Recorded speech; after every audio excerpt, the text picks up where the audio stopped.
Bonjour et bienvenue dans ce tutoriel sur l'Observatoire national du bâtiment. Aujourd'hui, je vous propose de découvrir les outils associés à la cartographie dans l'ONB, ainsi que l'export de cartes. Dans l'ONB, à côté de la cartographie, il y a plusieurs outils.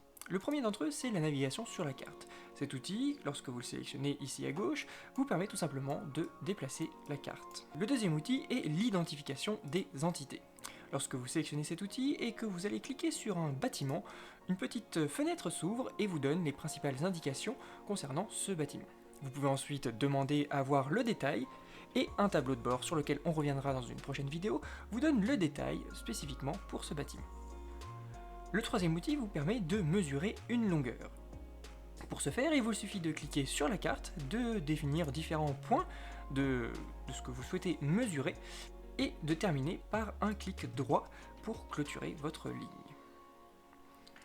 Le quatrième outil permet de la même manière de mesurer une surface. Ainsi, vous cliquez sur la carte une première fois, puis vous définissez les différents points de la surface que vous souhaitez mesurer, et vous faites également un clic droit pour fermer votre polygone.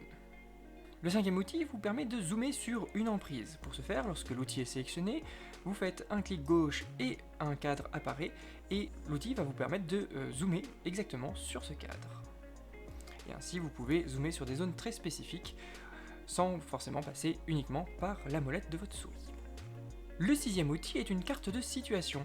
Celle-ci vous permet de vous repérer un petit peu plus facilement lorsqu'on est par exemple ici dans des zones un petit peu moins densément peuplées, sur des villes un petit peu moins connues, et vous permet d'avoir donc une localisation un peu plus précise à l'échelle de la France.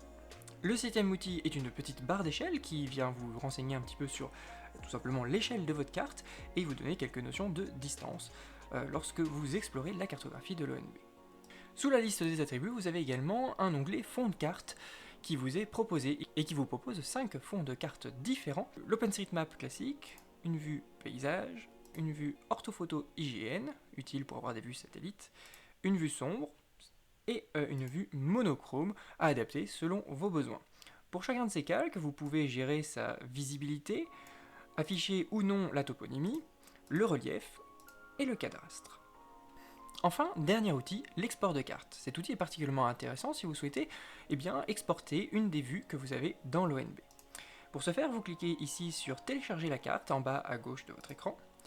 Cette petite fenêtre apparaît et il vous suffit ensuite de cliquer sur télécharger. L'export peut durer un petit moment.